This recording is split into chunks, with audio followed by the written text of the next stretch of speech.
I've done many tutorials on Cricket 24, but there's an area I've neglected to talk about for quite some time. No, not bowling. Shh, I'll get to that. That's right, this is a fielding tutorial, and no, not how to catch the ball or throw it in, rather how to set up a field in the game. So if you're wondering how to manually change your field in Cricket 24, this is the video for you. I'll also share some quick field setup tips too.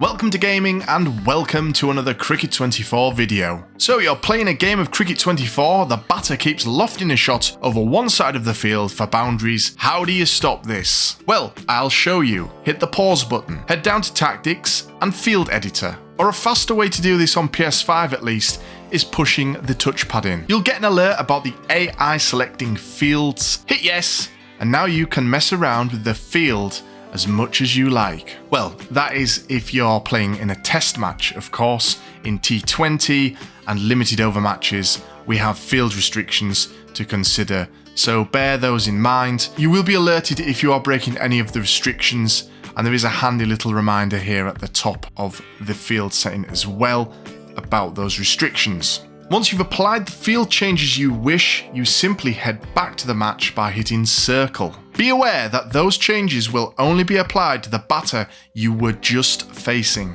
Should the batter swap ends at any point, you'll be back to a default field. A solution to this is hitting triangle when you're done changing a field, and this will apply that new field to all, meaning that the field you just made will be used against all batters and no matter which bowler you use until you decide to change it.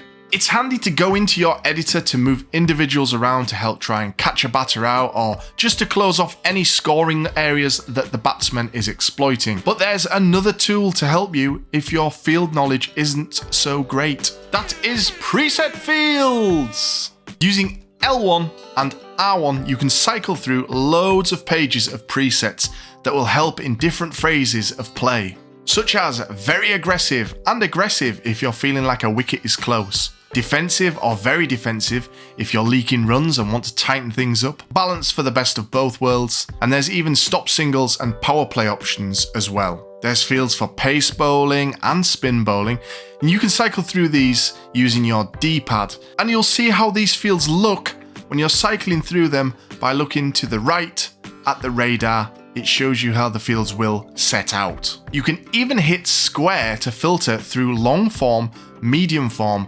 short form, and limited over field setups. You can even put in the filter pace or spin to see what's available. But that's not all! You can make your own custom fields in the Cricket Academy. If you've come up with something cool in a match that works, take it to the Cricket Academy field editor. You can make a totally new field from scratch, or copy one of the presets and then tweak it and save it as something new.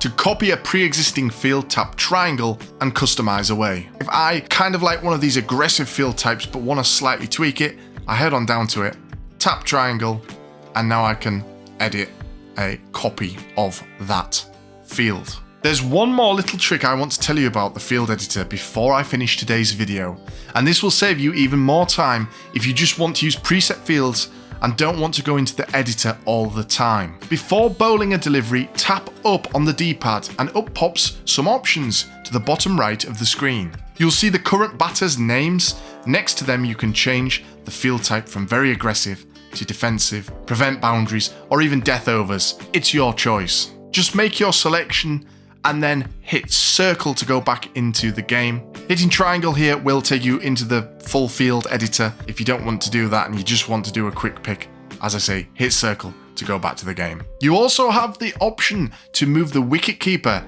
in a field and slips up or back. Normal is the default position. So if your slips just keep missing that edge, move them up. If a fast bouncer is flying past the wicketkeeper and giving away cheap boundaries, move the wicketkeeper back. Well, that's about all I can think of on how to change the field in Cricket 24. I do hope this has helped. Let me know if you think I've missed anything, and be sure to drop a like if this has helped. Subscribe for more Cricket 24, and I'll see you in the next one.